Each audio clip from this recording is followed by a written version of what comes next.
राजस्थान एक ऐसा राज्य है जिसके बारे में सोचते हैं तो सबसे पहले हमारे दिमाग में यहाँ के महान किले, विशाल रेगिस्तान और इसकी समृद्ध संस्कृति और इतिहास आते हैं।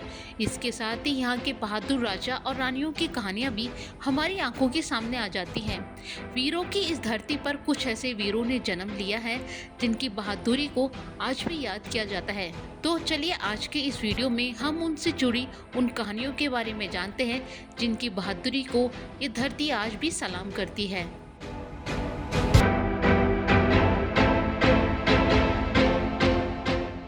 पन्नाधाय के बारे में शायद ही कोई होगा जो नहीं जानता होगा। पन्नाधाय एक दासी थी जिसने अपने राजा के बेटे की जान बचाने के लिए अपने खुद के बेटे का बलिदान दे दिया था।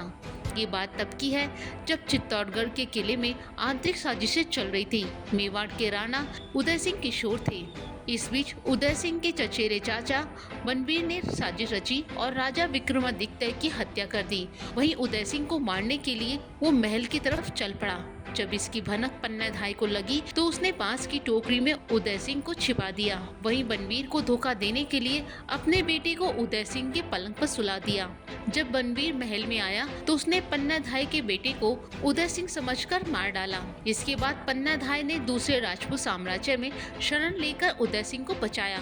बाद में उसने उदय सिंह को मेवाड़ के सिंहासन के असली उत्तराधिकारी के रूप में बहाल किया।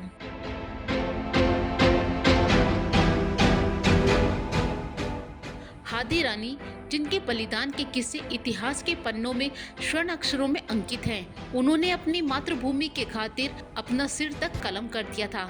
इतिहास के मुताबिक हादी रानी की शादी मेवाड़ के सलुम्बर के सरदार रतन सिंह चूड़ावत से हुई थी। शादी के कुछ दिनों बाद ही सरदार रतन सिंह को एक युद्ध में जाना पड़ा। सरदार रतन सिंह अपनी दुल्हन को छोड़कर नहीं जाना चाहते थे, लेकिन राजपूत होने के नाते वो अपने धर्म से पीछे भी नहीं हट सकते थे। ऐसे में उन्होंने युद्ध में जाने से पहले रानी से एक निशानी मांगी ताकि वो उन्हें याद कर सकें। हादी रानी समझ चुकी थी कि उनके पति प्रेम मोह में हैं और शायद ही वो अपना काम ठीक से कर पाएं। ये सोचते हुए उन्होंने तलवार से अपने सिर को कलम कर दिया। कहा जाता है कि रतन सिंह हादी रानी के सिर अपने कंधे पर बांधकर युद्ध के मैदान में उतरे थे।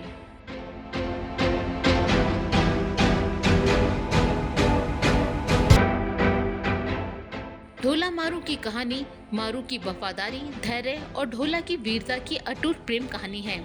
ढोला नरवर के राजकुमार थे और मारू पिंगल की राजकुमारी थी। उनकी शादी बचपन में हुई थी। ढोला अपने पिता की मृत्यु के बाद इस शादी के बारे में भूल गए थे और वो दूसरी राजकुमारी मालवानी से शादी कर लेते हैं। वहीं पिंगल के राजा कई बार साला कुमार से बात करने की कोशिश करते हैं और कई संदेशवाहक भी भिजवाते हैं, लेकिन राजकुमार की दूसरी पत्नी संदेशवाहक को मार देती थी। इसके बाद एक ढोली को याचक बनाकर राजकुमार के पास भिजवाते हैं।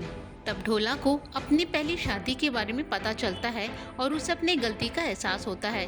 उसके बाद वो अपनी दूसरी पत्नी और उमर सुमार द्वारा खड़ी की गई बाधाओं को दूर करते हैं। उमर सुमार राजकुमार को मारकर राजकुमारी मारू को हासिल करना चाहता था, लेकिन ढोला और मारू संतों के एक समूह द्वारा प्रदान किए गए एक अद्भुत उड़ते ऊंट पर सवार होकर भाग जाते हैं। उसके बाद दोनों भागकर नरवर पहुंचते हैं जहां राजकुमारी का स्वागत किया जाता है। तो ये थी राजस्थान की वो लोक कथाएं जो आज भी यहाँ के लोगों में मशहूर हैं।